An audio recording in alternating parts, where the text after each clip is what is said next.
ಕಾಲಿವುಡ್ನ ನಟನಾದ ದಳಪತಿ ವಿಜಯ್ ತಮಿಳುನಾಡು ಚುನಾವಣಾ ಕಣಕ್ಕೆ ಧುಮುಕಿದಾಗ ಚಿತ್ರನಟರು ತಮ್ಮ ಅಭಿಮಾನಿ ಬಳಗವನ್ನೇ ವೋಟ್ ಬ್ಯಾಂಕ್ ಆಗಿ ಪರಿವರ್ತಿಸುವ ರಾಜ್ಯದ ಹಳೆಯ ಪರಂಪರೆಯ ಮುಂದುವರಿಕೆಯೆಂದೇ ಅನೇಕರು ಭಾವಿಸಿದ್ದರು.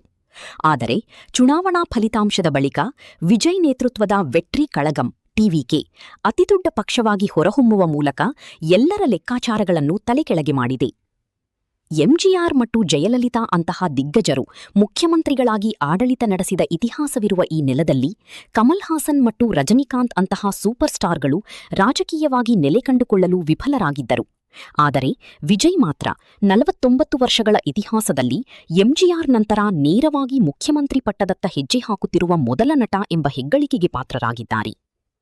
ಕಮಲ್ ಹಾಸನ್ ಮತ್ತು ರಜನಿಕಾಂತ್ ಅವರಿಗಿಂತ ವಿಜಯ್ ಹೇಗೆ ಭಿನ್ನವಾಗಿ ನಿಲ್ಲುತ್ತಾರೆ ಎಂಬ ಪ್ರಶ್ನೆಗೆ ಸಿಗುವ ಮೊದಲ ಉತ್ತರ, ರಾಜಕೀಯಕ್ಕೆ ಬರುವ ಮುನ್ನವೇ ನಾನು ನಟನೆಯನ್ನು ಬಿಟ್ಟು ರಾಜಕಾರಣಿಯಾಗಿ ಜನಸೇವೆ ಮಾಡುತ್ತೇನೆ ಎಂದು ನೀಡಿದ ಸಂದೇಶ.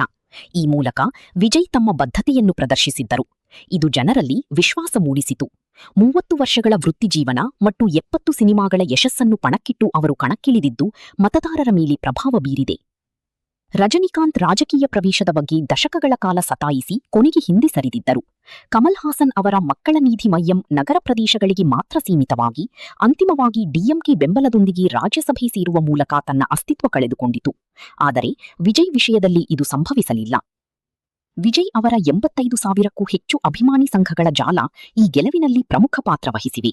ಕಳೆದ 10 ವರ್ಷಗಳಿಂದ ಈ ಸಂಘಗಳು ಸಾಮಾಜಿಕ ಕಾರ್ಯಗಳ ಮೂಲಕ ಜನರ ನಡುವೆ ಇದ್ದವು. ಈ ವಿಜಯ್ ಸೇನೆ ತಮಿಳುನಾಡಿನ ಗಲ್ಲಿಗಲ್ಲಿಗಳಲ್ಲೂ ಪ್ರಚಾರ ಕೈಗೊಂಡು ಮತಗಳನ್ನಾಗಿ ಪರಿವರ್ತಿಸುವಲ್ಲಿ ಯಶಸ್ವಿಯಾಗಿವೆ. ಸಿನಿಮಾದಲ್ಲಿ ಅಬ್ಬರಿಸುತ್ತಿದ್ದ ಜನನಾಯಕ ಈಗ ನಿಜವಾದ ಅರ್ಥದಲ್ಲಿ ತಮಿಳುನಾಡಿನ ರಾಜಕೀಯ ನಾಯಕನಾಗಿ ಹೊರಹೊಮ್ಮಿದ್ದಾರೆ.